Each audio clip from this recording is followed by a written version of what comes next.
दिल्ली में लोकसभा चुनाव के लिए वोटिंग से पहले कांग्रेस को तगड़ा झटका लगा है। दिल्ली कांग्रेस अध्यक्ष अरविंद सिंह लवली ने रविवार को अपने पद से इस्तीफा दे दिया। उन्होंने अपना इस्तीफा पार्टी अध्यक्ष मल्लिकार्जुन खड़गे को भेज दिया है। कुछ ही घंटों के भीतर खड़गे ने उनका इस्तीफा मंजूर भी कर लिया। हालांकि लवली ने अभी तक केवल दिल्ली कांग्रेस अध्यक्ष पद से इस्तीफा दिया है। पार्टी के सदस्य वो अभी भी हैं, लेकिन उनके इस्तीफे ने दिल्ली में सियासी भूचाल खड़ा कर दिया है।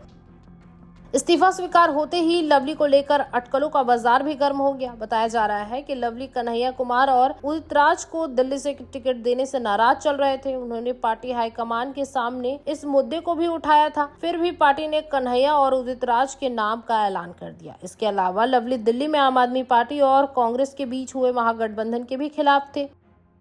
दिल्ली की राजनीतिक गलियारों में यह भी चर्चा चल रही है कि लवली खुद भी चुनाव लड़ना चाहते थे, लेकिन पार्टी ने उन्हें टिकट नहीं दिया, जिसकी वजह से उनकी नाराजगी अब खुलकर सामने आ गई है। लवली का इस्तीफा स्वीकार किए जाने के बाद अब चर्चा चल रही है कि वे लोकसभा चुनाव में बीजेपी के लिए बैटिंग करते हुए नजर आ सकते हैं। चर्चा है कि बीजेपी पूर्वी दिल्ली से पार्टी उम्मीदवार हर्ष मल्होत्रा की उम्मीदवारी को बदल सकती है और वहां से लवली को मौका दे सकती है। हालांकि यह सब तभी संभव होगा जब लवली सिंह कांग्रेस छोड़ेंगे, क्योंकि उन्होंने दिल्ली कांग्रेस पद से इस्तीफा दिया है, लेकिन पार्टी नहीं छोड़ी है।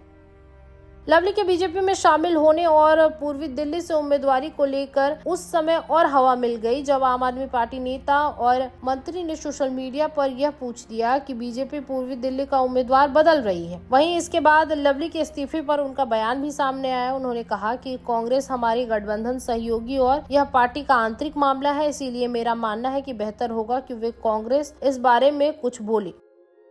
लवली ने आला कमान पर सवाल उठाते हुए कहा कि दीपक बावरिया उनको ब्लॉक अध्यक्ष तक की नियुक्ति नहीं करने देते थे। लोकसभा चुनाव के लिए 2 चरणों की वोटिंग खत्म हो गई है, फिर भी दिल्ली में 150 ब्लॉक ऐसे हैं जहां कांग्रेस अध्यक्ष नहीं है। दिल्ली में लोकसभा चुनाव के लिए उम्मीदवारों का ऐलान कर दिया गया है, लेकिन उनसे पूछा तक नहीं गया। अरविंद सिंह लवली 2003 से 2013 दिल्ली सरकार में मंत्री रहे। लंबे समय तक वह दिल्ली के शिक्षा मंत्री भी रहे, लेकिन 2017 में उन्होंने कांग्रेस को छोड़ दिया था और बीजेपी में शामिल हो गए थे।